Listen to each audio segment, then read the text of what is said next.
The royal carriage is open. It is approximately 5 in the afternoon on the 1st of February 1908, and King Carlos I of Portugal is crossing the Terreiro do Paço in Lisbon with his wife, his eldest son, and his youngest son beside him. He wears his blue Army Generalissimo uniform. One mounted cavalry officer, Francisco Figueira Freire, rides alongside. The family has just arrived from the steamer Dom Luis after a month-long hunting retreat at the ducal palace of Vila Viçosa. Their train derailed near Casablanca on the way back, delaying them by an hour. The crowds in the square are thin. The route is exposed. Manuel II, a primary school teacher and former army sergeant, kneels approximately 8 meters behind the carriage. He carries a Winchester model 1907 semi-automatic rifle concealed beneath a long overcoat. At the eastern edge of the square, he fires. The first round strikes Carlos in the neck, severing the carotid artery. The king slumps forward, dead almost before the sound reaches the crowd. A second shot clips his shoulder. Alfredo Luis da Costa, armed with a small caliber pocket revolver, leaps onto the carriage step and fires additional rounds into the king's body at point-blank range. Queen Amélie rises to her feet and strikes Costa across the face with a bouquet of flowers, screaming the word "in flames." Both assassins then turn on the heir. Costa shoots Crown Prince Luis Felipe in the chest. The bullet lodges in his sternum. The 20-year-old prince stands, draws his own weapon and fires 4 shots, sweeping Costa from the carriage step. But standing makes him a target for Buissa's rifle. A large caliber round strikes Luis Felipe through the skull. He will die approximately 20 minutes later at the Royal Naval Arsenal without regaining consciousness. 18-year-old Prince Manuel is hit in the arm by a stray round but survives. Queen Amélie is credited with shielding him with her own body. Both assassins are killed by police fire during the chaos that follows. At the Naval Arsenal, Queen Mother Maria Pia of Savoy arrives and cries in French, "On a tué mon fils. They have killed my son." Queen Amélie answers, "Et le mien aussi," and mine too. No autopsies are performed. The bodies are embalmed and taken to the royal pantheon at the monastery of São Vicente de Fora. The boy with the wounded arm is proclaimed king that evening.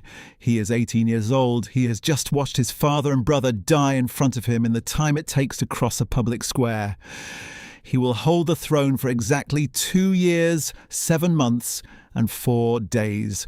This is what happened to the House of Braganza after the crown fell. Manuel II, the boy who survived the carriage, was exiled to England. He became a scholar of rare books. He married a German princess. They had no children. He died at 42 in a country house in Twickenham, suffocating from a swollen throat, and his body was shipped back to Lisbon on a British warship that docked at the same square where his father bled to death. Queen Mother Maria Pia of Savoy, Carlos's mother, suffered a mental collapse after the assassination. She fled to Italy, saw blood on every surface, and died within a year at 63, her face turned toward Portugal as she had requested. She was never brought home.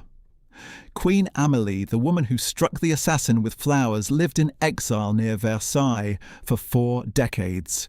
She developed dementia. She asked who had killed her sons.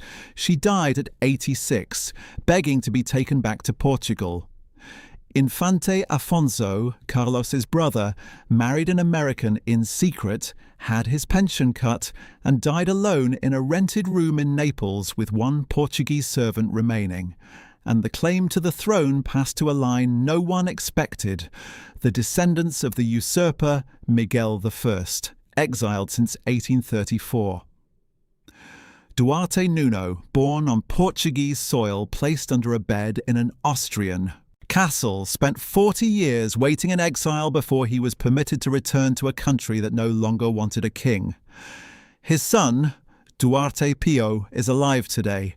He lives in Lisbon. His daughter was married in 2023 at the Palace of Mafra, the same palace from which the last king ran out of soldiers and ran out of time. If you're enjoying this, subscribing is the best way to support the channel. It's free and it helps us keep going. The House of Braganza ruled Portugal for 270 years. From the restoration of independence in 1640, when the 8th Duke of Braganza was acclaimed King João IV and ended 60 years of Spanish Habsburg rule, to the revolution that expelled Manuel II in 1910, 15 Braganza monarchs sat on the Portuguese throne. 2 more governed an independent Brazil.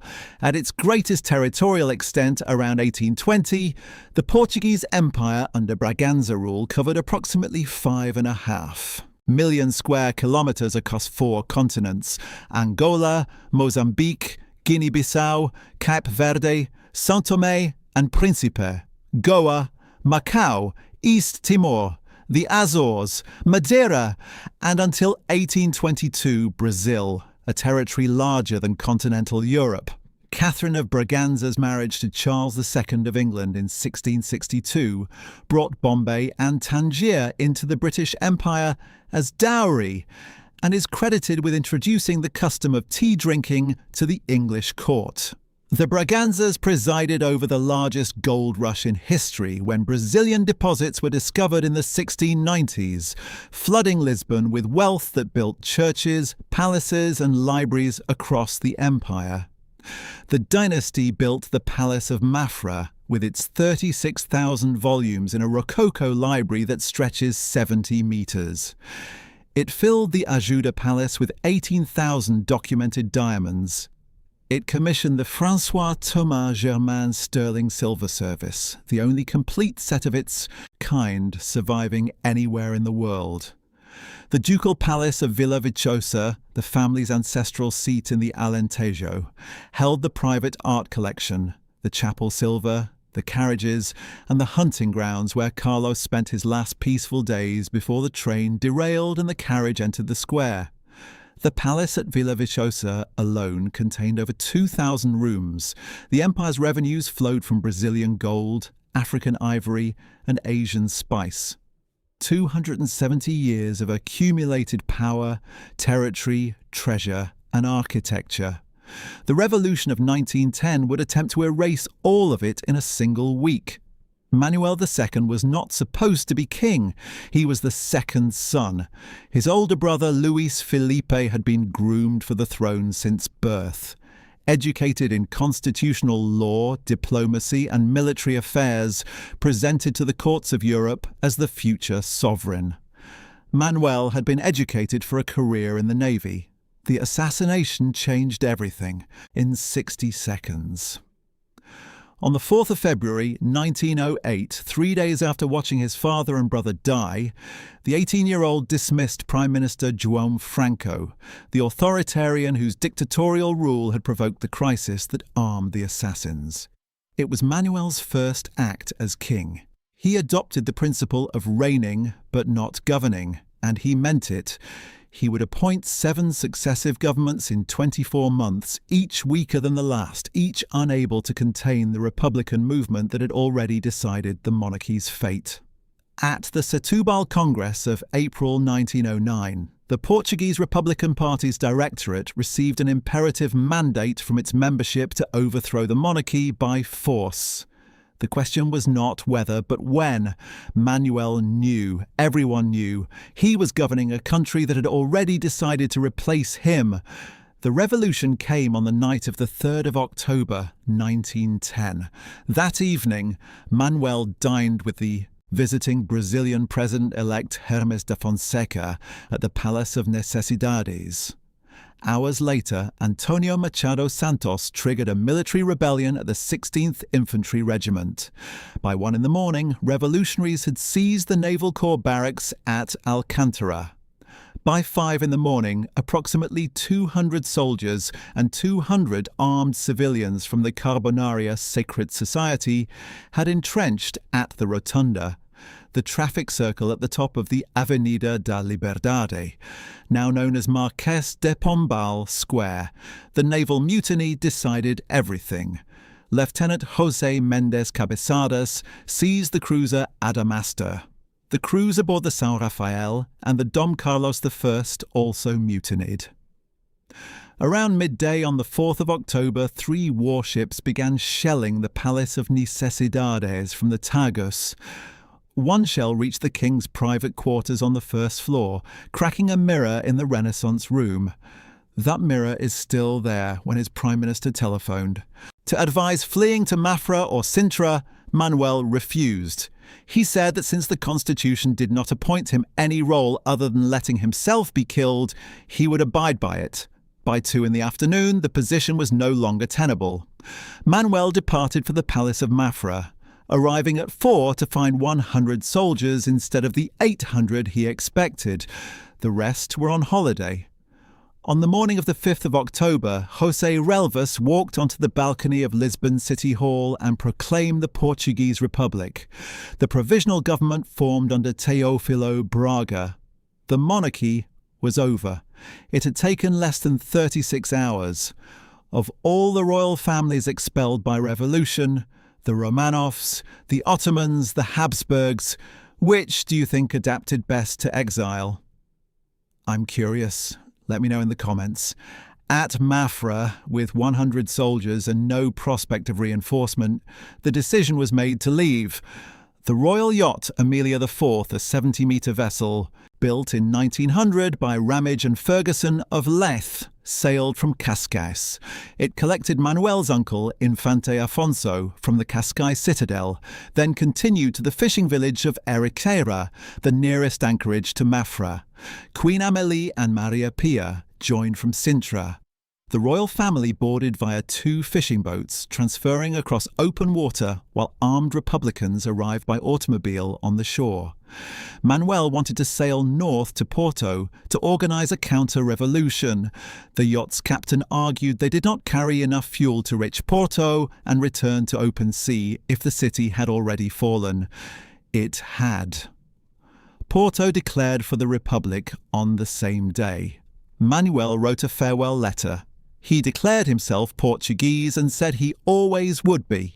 He expressed his conviction that he had fulfilled his duties as king in all circumstances and had put his heart and his life in the service of his country. Then he ordered the yacht returned to Lisbon as state property. It was renamed Cinco de Outubro and served in the Portuguese Navy until 1937. The Republic moved immediately. Noble titles were abolished. Church property was confiscated, religious orders were expelled, royal palaces were nationalised. The law of banishment of the 15th of October 1910 prohibited all members of the constitutional Braganza line from entering Portugal. This supplemented the older law of 1834 that had already banished the Miguelist branch. Every Braganza of every line was now legally excluded from the country their family had governed for nearly 3 centuries. The revolution produced 37 confirmed dead and dozens more wounded. The Ajuda Palace became a state building. The Necesidades Palace with the cracked mirror and the shell holes became government offices. The Pena Palace became a monument. The Palace of Mafra became a museum. The crown jewels, 18,000 diamonds. The crown of Joan VI. The German silver, the rubies, the sapphires remained locked in vaults as property of the Republic. The wealthiest dynasty in Iberia became, in the stroke of a decree, exiled without a palace, without income, without a country, and without the yacht they had escaped on. They left behind paintings by Cranach, tapestries from Flanders, porcelain from Sèvres and from China, carriages built for coronations that would never happen again, and the sacred objects of the royal chapel that had been consecrated for kings who no longer existed. Manuel sailed from Gibraltar to England on the 16th of October, 1910. He was 20 years old. He would never see Portugal again. He settled first at Abercorn House in Richmond, then purchased Fulwell Park in Twickenham in 1913. The property was a Georgian mansion built in 1623, set on 50 acres, with a 9-hole private golf course, tennis courts, fishing and boating on the River Crane, and flower gardens. that he maintained himself. He had an aversion to the colour blue and redecorated the entire house to avoid it. On the 4th of September 1913, he married Princess Augusta Victoria of Hohenzollern-Sigmaringen at the chapel of Sigmaringen Castle in Germany. The exiled king stood on a crate of Portuguese soil during the ceremony so that his feet would touch his country one more time. Cardinal José Neto, the same cleric who had christened the groom, officiated. King Alfonso XIII of Spain attended. The Prince of Wales attended. The marriage produced no children. It would never produce children. The last king of the constitutional line would leave no heir. Manuel filled his exile with scholarship. He became known as the bibliophile, the studious one. His masterwork, Livros Antigos Portugueses, catalogued every Portuguese book printed between 1489 and 1600. 3 volumes published by Cambridge University Press and Maggs Brothers of London. Volume 1 appeared in 1929, covering works from 1489 to 1539. Volume 2 in 1932, covering 1540 to 1569. Volume 3 posthumously in 1934-69. Volume 3 posthumously in 1935, completed by his librarian Marjorie Withers. The limited edition comprised 650 standard copies and 45 special copies signed by the king. Encyclopaedia Britannica called the work indispensable. It remains the most complete bibliography of early Portuguese printing ever assembled. He personally delivered a copy to King George V at Windsor Castle. His collection included a first edition of Camões's Os Lusíadas, the national epic of Portugal, the poem that defined what it meant to be Portuguese. After his death, the entire library was sent to the Museu Biblioteca at the Ducal Palace of Vila Viçosa. When the First World War began, Manuel asked monarchists to cease all restoration efforts and advocated Portugal's entry on the Allied side. Refusing a military role, he devoted himself to the British Red Cross. He created the orthopaedic department at Shepherd's Bush Hospital, later Hammersmith Hospital. He financed a convalescent home for officers at Brighton. He funded the operating room in the Portuguese hospital in Paris. The plaque read only from a Portuguese in London. He remarked bitterly to journalist Antonio Ferro about the slight. George V invited him to share the victory podium during the 1919 Victory Parade.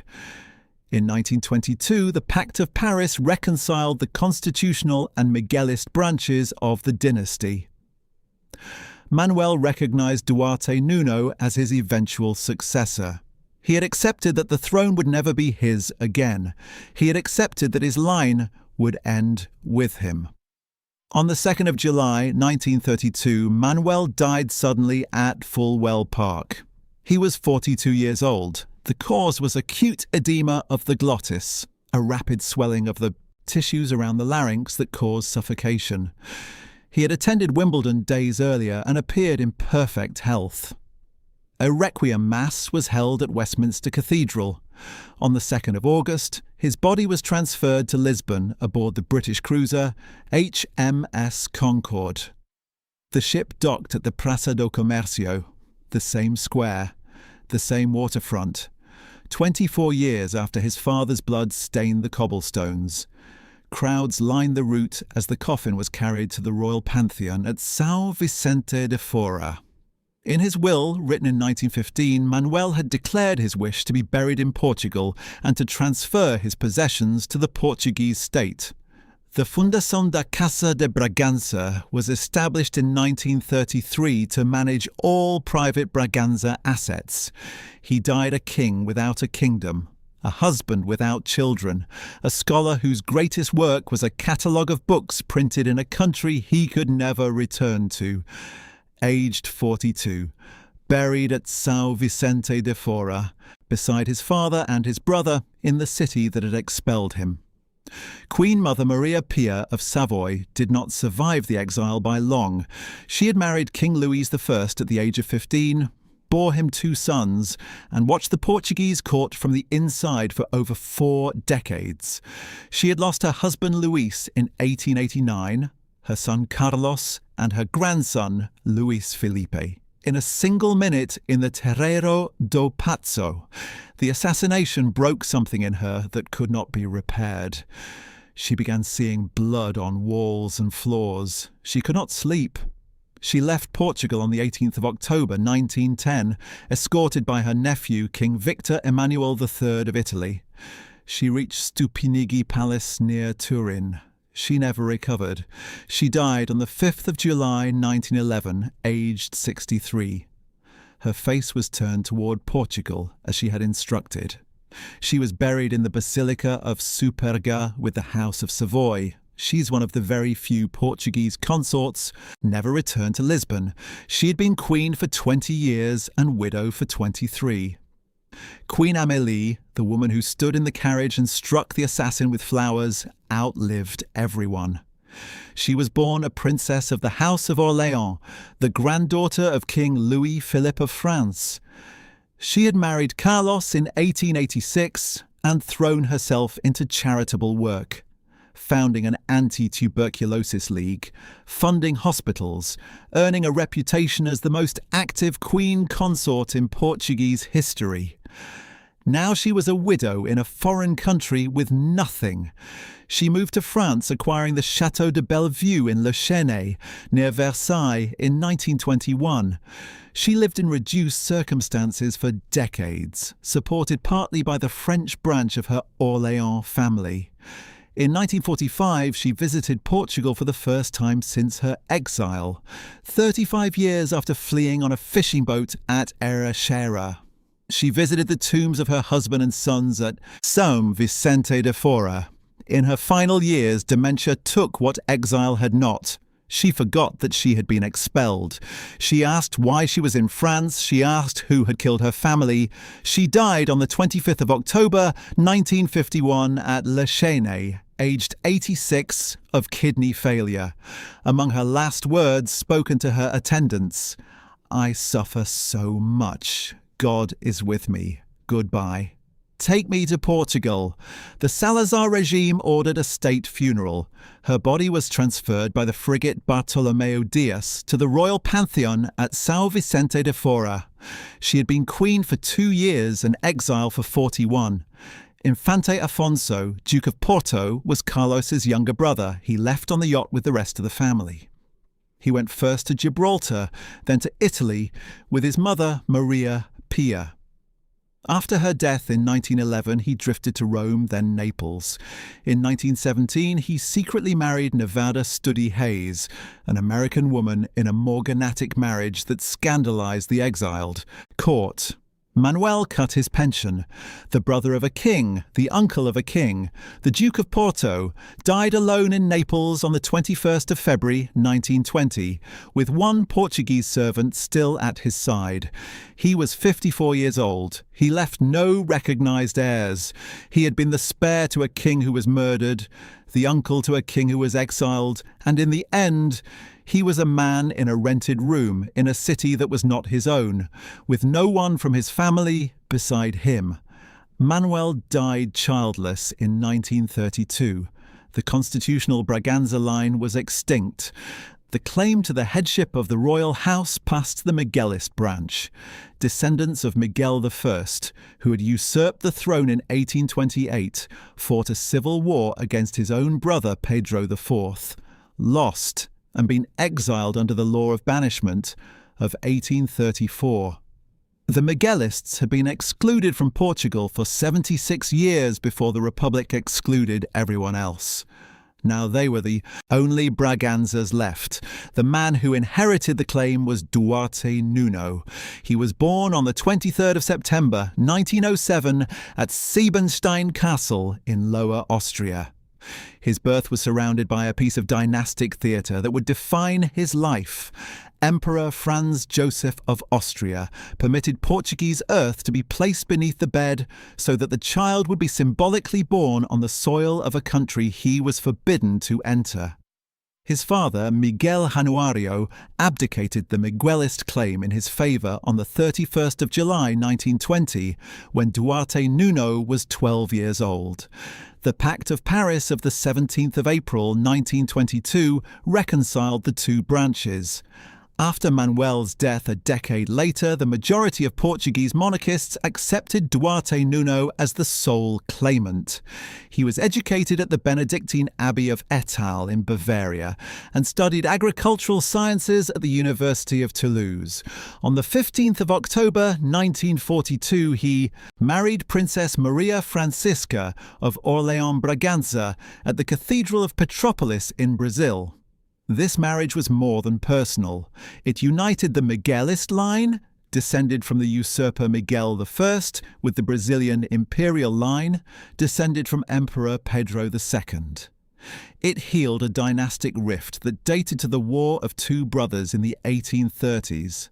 A century of hostility between two branches of the same family, closed by a wedding in a Brazilian cathedral. Maria Francisca brought with her a connection to the House of Orléans and to the lost Brazilian throne, giving the Miguelist line a legitimacy it had lacked since the Civil War. The couple had 3 sons, all born in exile. Duarte Pio, born on the 15th of May 1945 in Bern, Switzerland. Miguel Rafael, born in 1946. Henrique Nuno, born in 1949. On the 27th of May 1950, the Portuguese National Assembly repealed both laws of banishment, the 1834 law against the Miguelists and the 1910 law against the constitutional line. For the first time in over a century, every Braganza was legally permitted to set foot in Portugal. The family moved permanently to the country in 1952. They were the first Braganzas to live in Portugal since 1910. Antonio de Oliveira Salazar, the authoritarian prime minister, briefly considered restoring the monarchy after President Oscar Carmona died in 1951. He chose instead to hold a controlled election. Monarchists considered it a betrayal. Salazar allowed the Braganzas to return but ensured they remained invisible.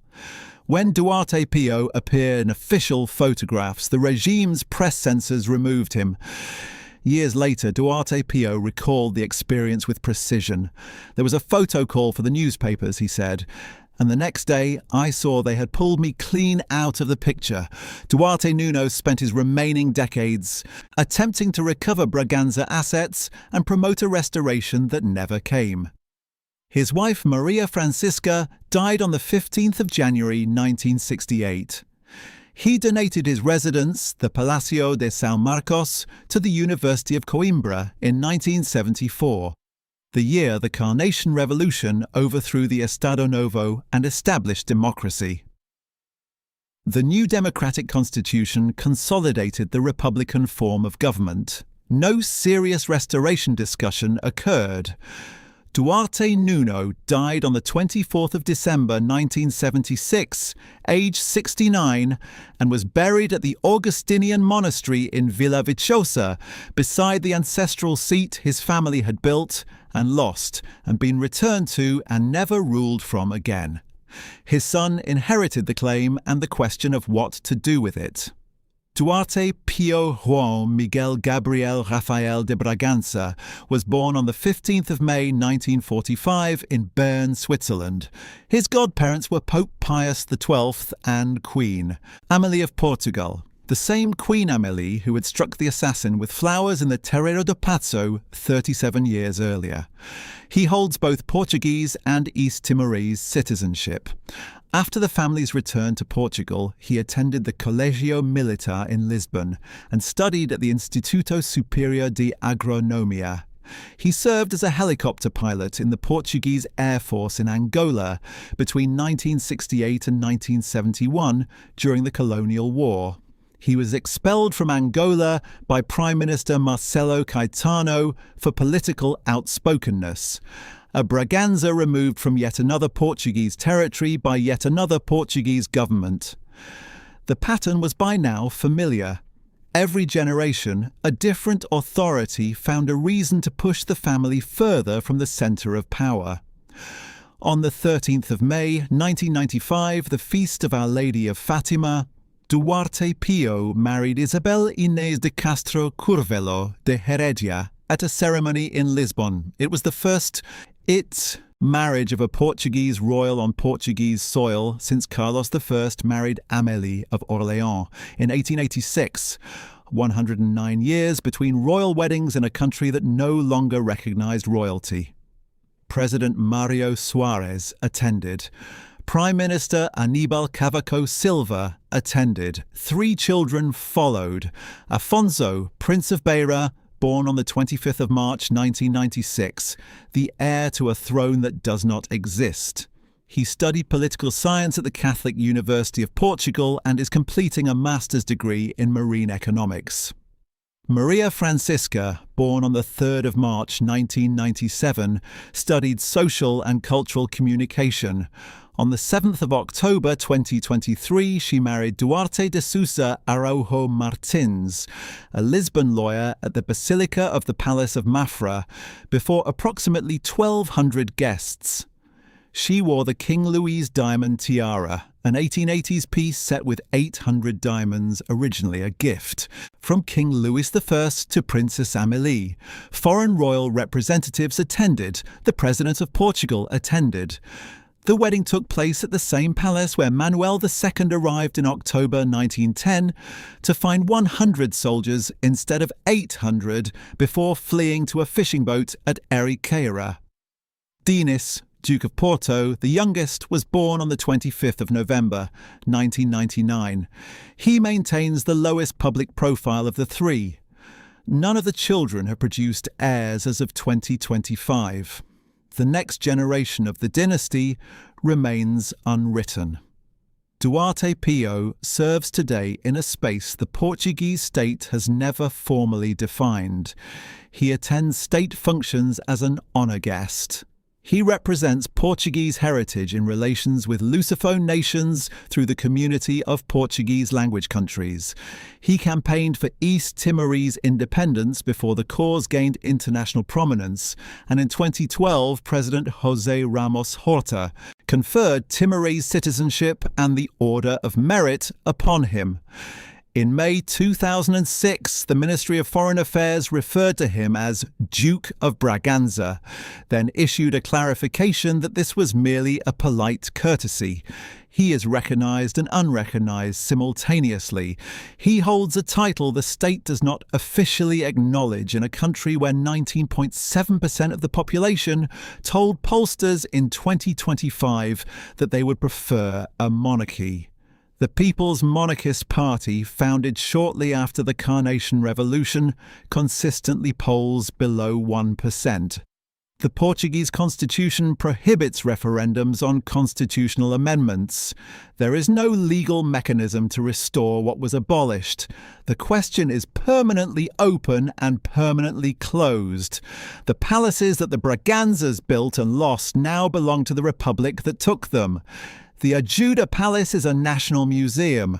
Its western wing, completed in 2021, houses the Royal Treasure Museum, which opened in June 2022 with a €31 million investment. Inside a vault with 2 5-ton doors spanning 775 square metres across 3 floors, over 1,000 pieces are displayed, including approximately 18,000 documented diamonds. The Necesidades Palace, where Manuel sheltered while warships shelled it from the Tagus, became the headquarters of the Ministry of Foreign Affairs in 1952. Necesidades is now shorthand for Portuguese diplomacy, the way Whitehall is for the British government.